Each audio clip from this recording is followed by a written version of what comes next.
Hey, Dr. Grego again, my Keto Doc. Thanks for joining us. We have a return visitor, Beverly. for number 2 time for a question that you had about a test that they gave you. Yes. What was the test? It was the tip table test. I was passing out, and they were trying to figure out what was going on. So they strap you down, they stand you up, and the idea is they're going to stand you until you pass out. And they gave you some because you didn't pass out fast enough. Right. What did they give you? They gave me nitroglycerin under the tongue, and within 2 minutes I was out. And do you know why? It relaxes all the blood vessels. Dilates them even more, and you already have a problem with it. Yeah. So that would make it even worse, and you would go right out. And that's Yeah. in fact what you did. That's exactly So right. they said you had, Vasovagal syncope, which means? which means the blood goes down below my knees and it can't get Come on, because your brain is overstimulated at the Right. in the vagal tone, right? Right. So the vagal tone, but that is not correct. What? It's not. Because what it is, and this is the functional neurologist side, is basically adrenals.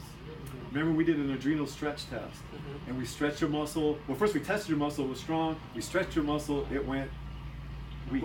Yeah. So the adrenals can't keep up, and what's called static hypotension, right?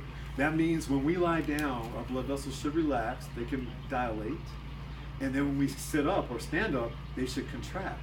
Remember, arteries are muscles, okay? So if they don't contract, we pass out, we get dizzy, we get lightheaded, we can't see straight, right? And the doctors might say we have vagal syncope, but we do not have vagal syncope, we have adrenal fatigue because of coffee, tea, chocolate, energy drinks. Oh my gosh, anything that stimulates the adrenal and doesn't get anything back to it, that's a robber, right? That's a robber.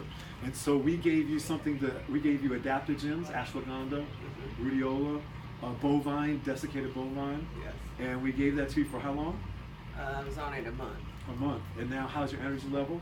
A lot better. How you sleeping? Yes, a lot better. And how you getting up? A lot better. Okay. Yeah, it's And so we working. didn't have touch her brain. Do I have a problem with her brain? Would I touch her brain? Am I a functional neurologist certified? Yes. I would hands down there go there first. Those are the first things we look. But the brain is fine. And you think about this too. If you're stuck in vagal Syncope. then you would be in parasympathetic mode 24/7. You would remember you're either fight or flight or you're in rest and repair. Can you imagine repairing your body 24/7? How much hurting would you have? How much chronic pain would you have? How much chronic disease would you have? You're constantly repairing your body because you had overstimulation of the vagus nerve.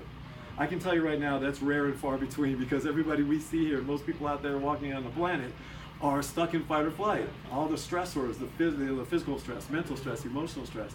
And so that puts them automatically out of parasympathetic, out of vagal tone, and into sympathetic stress, sympathetic dominance. Okay, and then we wanted to say that, what was the last thing that we didn't say the last time we were talking?